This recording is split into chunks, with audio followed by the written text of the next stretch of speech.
ओम शांति। ओम शांति। आज 12/1/2024 के बाबा के महावाक्य। बाबा ने कहा, मीठे बच्चे जी बाबा, अपने को आत्मा समझ आत्मा भाई से बात करो, ऐसी दृष्टि पक्की करो तो भूत प्रवेश नहीं करेंगे। जब कोई में भूत देखो तो उससे किनारा कर लो। प्रश्न दिया बाबा ने, बाप का बनने के बाद भी आस्तिक और नास्तिक बच्चे हैं, वह कैसे हैं? उत्तर दिया बाबा ने, आस्तिक वह है जो ईश्वरीय कायदों का पालन करते, आस्तिक माना जानने वाले, देही अभिमानी रहने का पुरुषार्थ करते, और नास्तिक वह है जो ईश्वरीय कायदों के खिलाफ भूतों के वश हो आपस में लड़ते झगड़ते रहते हैं। दूसरा पॉइंट है, आस्तिक बच्चे देह सहित देह के सब संबंधों से बुद्धि योग तोड़ अपने को भाई भाई समझते हैं। नास्तिक देह अभिमान में रहते हैं। ओम शांति। पहले पहले बाप बच्चों को समझाते हैं कि हे बच्चे, बुद्धि में सदा ये याद रखो कि शिव बाबा हमारा सुप्रीम बाप भी है, सुप्रीम शिक्षक भी है और सुप्रीम सतगुरु भी है। यह पहले पहले बुद्धि में जरूर आना चाहिए। हर एक अपने को जान सकते हैं कि हमारी बुद्धि में आया हुआ नहीं। अगर बुद्धि में याद आता तो आस्तिक है, नहीं आता तो नास्तिक है। स्टूडेंट्स की बुद्धि में फट से आना चाहिए कि टीचर आया है। घर में रहते हैं तो वह भूल जाता है। उस रुहाव से बहुत कोई मुश्किल समझते हैं कि हमारा सुप्रीम बाबा आया हुआ है, वह टीचर भी है, वापिस ले जाने वाला सतगुरु भी है। याद आने से खुशी का पारा चढ़ेगा, नहीं तो अपने ही दुख दर्द दुनिया की छी बातों में, भिन्न भिन्न ख्यालातों में बैठे रहते हैं। दूसरी बात, बहुत करके बच्चों से पूछते हैं कि विनाश में बाकी कितना समय है, तो बोलो यह पूछने की बात नहीं है।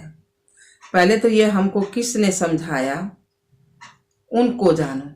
पहले बाप का परिचय दो, आदत पड़ी हुई होगी तो समझाएंगे, नहीं तो भूल जाएंगे। बाप कितना कहते हैं, अपने को आत्मा समझो, दूसरे को आत्मा की दृष्टि से देखो, परंतु वह दृष्टि ठहरती नहीं है। रुपए से एक आना भी मुश्किल बुद्धि में बैठता है, जैसे बुद्धि में ठहरता ही नहीं है। यह कोई बाप श्राप नहीं देते हैं, यह तो बाप समझाते हैं कि ज्ञान बहुत ऊंचा है, राजा स्थापन होती है, रंक से लेकर राव बनते हैं, राव थोड़े बनते हैं, बाकी रंक नंबरवार होते हैं। लास्ट नंबर वाले की बुद्धि में कभी कोई बात बैठ ना सके। तो पहले जब किसको भी समझाते हो तो शिव बाबा का जो 32 गुणों वाला चित्र बनाया है उस पर समझाना चाहिए। उसमें भी लिखा हुआ है सुप्रीम फादर, सुप्रीम टीचर सतगुरु है। पहले जब यह निश्चय होगा कि समझाने वाला सुप्रीम फादर है तो फिर संशय नहीं लाएंगे। बाप बिगर यह स्थापना कोई कर ना सके। तुम जब समझाते हो कि यह स्थापना हो रही है तो उन्हों की बुद्धि में यह जरूर आना चाहिए कि इन्हों को समझाने वाला कोई है। कोई मनुष्य मात्र तो ऐसे कह ना सके कि यह राज्य स्थापन हो रहा है। तो पहले बाप का निश्चय पक्का कराना है कि हमको परमात्मा बाप पढ़ाते हैं। यह कोई मनुष्य मत नहीं है, यह ईश्वरीय मत है। नई दुनिया तो जरूर बाप द्वारा ही स्थापन होगी। पुरानी दुनिया का विनाश यह भी बाप का ही काम है। यह निश्चय जब तक नहीं होगा तो पूछते ही रहेंगे कि कैसे होता है। इसलिए पहले तो श्रीमत की बात बुद्धि में बिठानी पड़े, तब आगे समझ सके, नहीं तो मनुष्य मत समझ लेते हैं। हर एक मनुष्य की मत अलग है।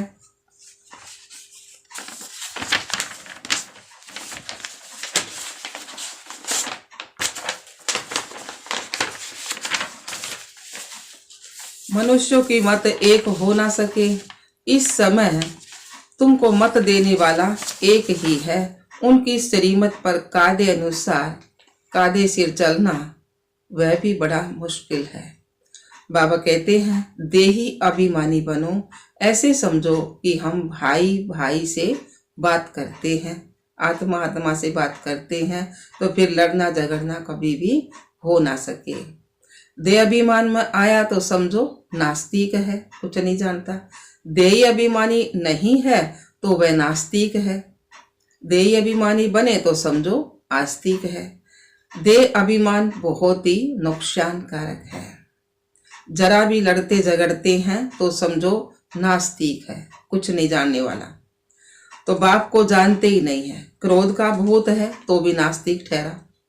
बाप के बच्चों में भूत कहाँ से आया, वह आस्तिक नहीं ठहरा। फिर बाप के बच्चों में भूत कहाँ से आया, अब वह आस्तिक नहीं ठहरा। अगर बाबा के बच्चे में भूत आ गया, विकार आ गए, क्रोध आ गया, तो क्या समझा अब ये तो कुछ भी जानने वाला नहीं है, आस्तिक नहीं है। तो बल कितना भी कहे हमारा बाप में प्यार है, परंतु ईश्वरीय कायदे के खिलाफ बात करते तो उन्हें राउंड संप्रदाय का समझना चाहिए। देह अभिमान में है। कोई में भूत देखो व दृष्टि खराब देखो तो हट जाना चाहिए। भूत के आगे खड़ा रहने से भूत की प्रवेशता हो जाएगी। भूत में लड़ पड़ते हैं। भूत आए तो पूरा ही नास्तिक है। क्रोध आया, लोभ आया, मोह आया तो क्या समझना कि पूरा ही नास्तिक है, कुछ भी नहीं जानने वाला। देवताएं तो सर्वगुण संपन्न होते हैं, वह गुण नहीं है तो नास्तिक है। नास्तिक वर्षा थोड़े ही लेंगे, आस्तिक होंगे वो वर्षा लेंगे ना। जरा भी खामी नहीं होनी चाहिए, जरा भी कमी नहीं होनी चाहिए, नहीं तो बहुत सजा खाकर प्रजा में जाना पड़ेगा। भूत से दूर रहना चाहिए। भूत का सामना किया तो भूत आ जाएगा। भूत से कभी सामना नहीं किया जाता है, उससे जास्ती बात भी नहीं करनी चाहिए। ज्यादा क्रोधी मनुष्य हो तो उससे ज्यादा बात भी नहीं करनी चाहिए। बाप आ जाएगा।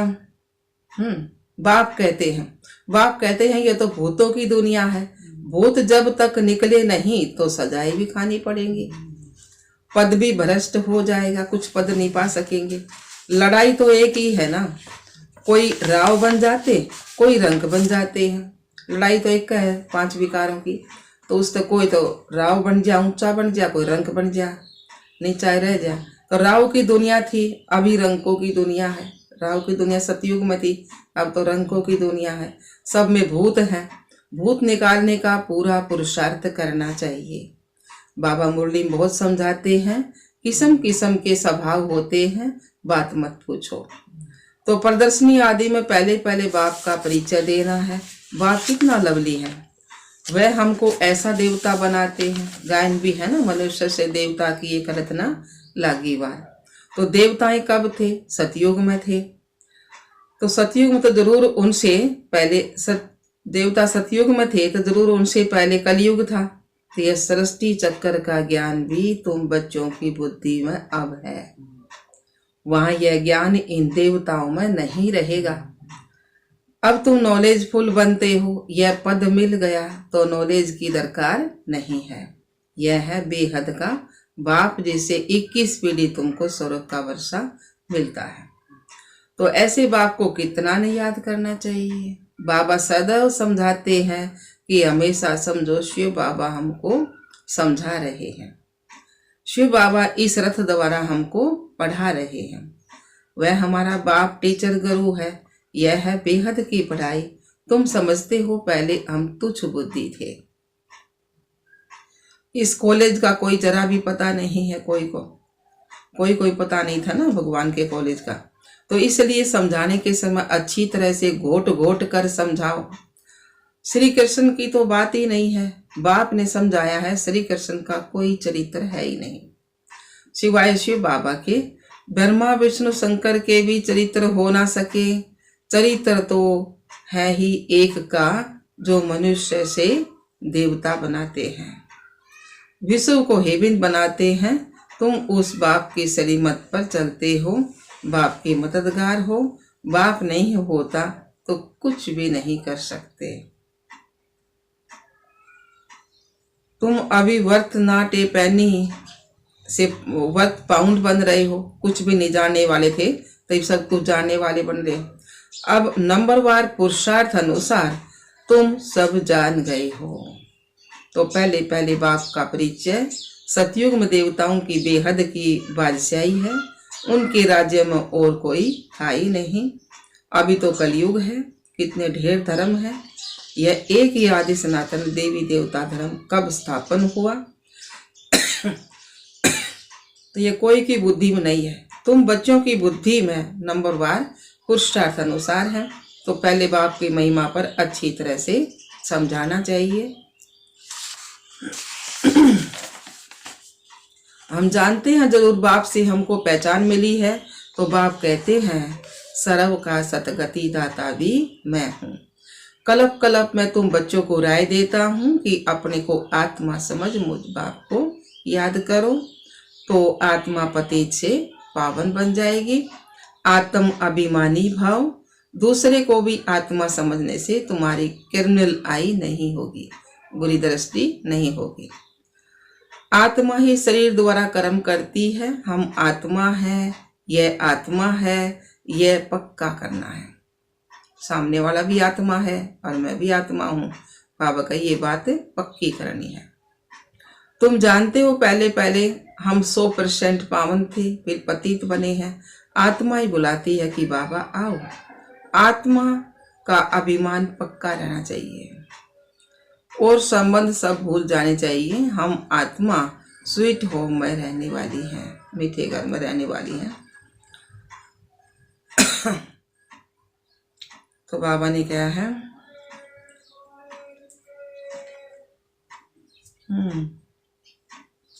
मीठे घर में रहने वाली है, लाइन छूट जा सब बाबा। तो बाप को बुलाते हैं बाबा। बाप कहते हैं दे सही दे के सब संबंध छोड़ मुझे याद करो। तुम सब ब्रादर्स हो, कोई मानते हैं कोई नहीं मानते हैं, तो समझो नास्तिक है। हम शिव बाबा के बच्चे हैं तो पावन होने चाहिए। बाप को बुलाते ही हैं कि बाबा आकर हमको पावन विश्व का मालिक बनाओ। सतयुग में तो पावन होने की बात ही नहीं है। पहले तो यह समझो कि यह शिव बाबा है, इनसे नई दुनिया स्थापन होती है। अगर पूछें कि विनाश कब होगा, तो बोलो पहले अलग को तो समझो। अलग को नहीं समझा तो पीछे की बात बुद्धि में कैसे आएंगे। हम सत्य बाप के बच्चे सत्य बोलते हैं। हम कोई मनुष्य के बच्चे नहीं हैं, हम भगवान के बच्चे हैं, सत्य बाप के। हम शिव बाबा के बच्चे हैं। भगवानुवाच, भगवान उनको कहा जाता है जो सभी ब्रादर्स का बाप है। मनुष्य अपने को भगवान कहला ना सके, भगवान तो निराकार है। वह बाप टीचर सतगुरु है। कोई मनुष्य बाप टीचर गुरु हो ना सके। कोई भी मनुष्य किसकी सतगति नहीं कर सकते, भगवान हो ना सके। बाप है पतित पावन, पतित बनाता है रावण। बाकी ये सब है भक्ति मार्ग के गुरु। यह भी तुम समझते हो, जो यहाँ आते हैं वह आस्तिक है। वह आस्तिक जो तो बनते हैं, तो बेहद के बाप पास निश्चय करते हैं कि हमारा बाप टीचर सतगुरु है। तो जब कंप्लीट देवता गुण आ जाएंगे तो लड़ाई भी लगेगी। समय अनुसार तुम खुद समझेंगे कि अब कर्मातीत अवस्था को पहुंच रहे हैं। अभी कर्मातीत अवस्था हुई कहाँ है, अभी बहुत काम है, बहुतों को पैगाम देना है। बाप से वर्षा लेने का तो सबको हक है ना। अब तो लड़ाई जोर से होगी, फिर यह हॉस्पिटल डॉक्टर आदि कुछ भी नहीं रहेगा। बाप बच्चों को सम्मुख समझा रहे हैं कि तुम आत्मा 84 जन्म शरीर धारण कर अपना पारट बजाती हो। किसी के 70-80 जन्म भी होंगे। अभी जाना तो सबको है, विनाश तो होना है ना। तो अपवित्र आत्मा तो जा ना सके। बाबा कहा अपवित्र आत्मा तो परम धाम जा ना सके। पावन होने के लिए बाप को जरूर याद करना है, मेहनत है ना। 21 जन्मों के लिए स्वर्गवासी बनना है, कोई कम बात है क्या? मनुष्य तो कह देते फलाना स्वर्गवासी हुआ। अरे स्वर्ग है कहाँ, कुछ भी नहीं समझते। नरक है तो धरती पर स्वर्ग आओगा। दुनिया वाले समझो ऊपर स्वर्ग है, लेकिन ऊपर स्वर्ग नहीं है, ऊपर तो आत्माओं का घर है। तुम बच्चों को बड़ी खुशी रहनी चाहिए कि भगवान हमको पढ़ाते हैं, विश्व का मालिक बनाते हैं। खुशी एक होती है स्थायी, दूसरी होती है अल्पकाल की। पढ़ेंगे पढ़ाएंगे नहीं तो खुशी क्या होगी। अवगुणों रूपों को भगाना है ना। बाप कितना समझाते हैं, कर्म भोग कितना है। तो जब तक कर्म भोग है तो यह निशानी है, अभी तक कर्मातीत अवस्था हुई नहीं है। अभी मेहनत करनी है। कोई भी माया के तूफान न आए। बच्चों को यह निश्चय है कि बाप ने हमको अनेक बार मनुष्य से देवता बनाया है।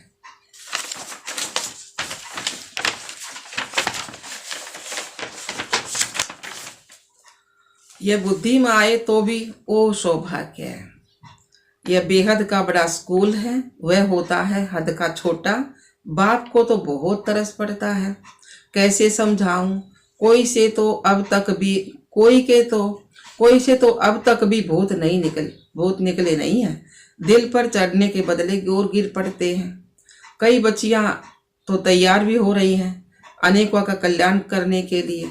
अच्छा जी बाबा, मीठे मीठे सिखलदे बच्चों प्रति माता पिता बाप दादा का याद प्यार और गुड मॉर्निंग।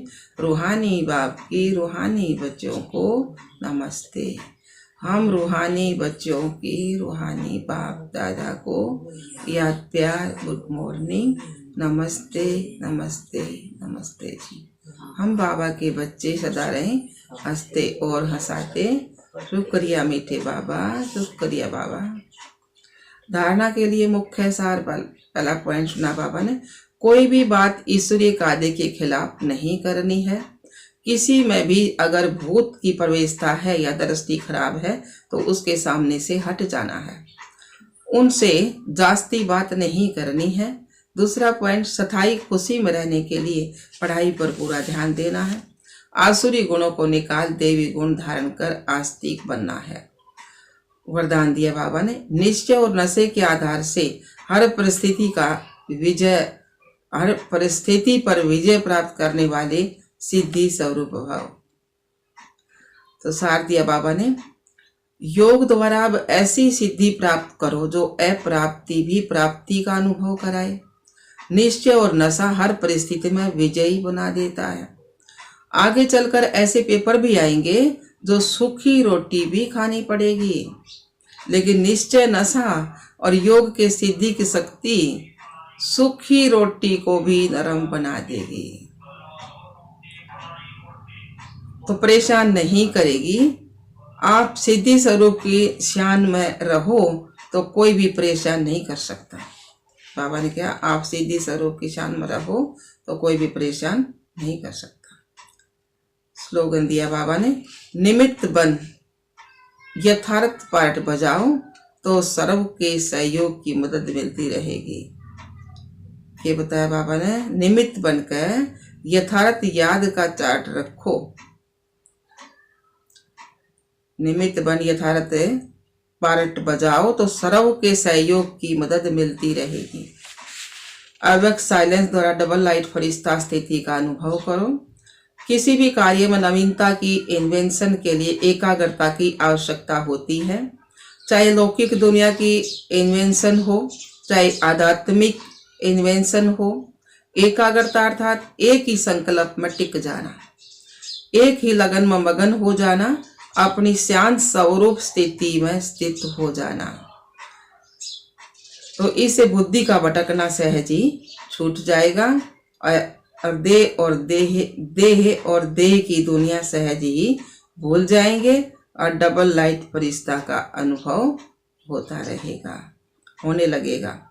अच्छा बाबा, ओम शांति मीठे बाबा।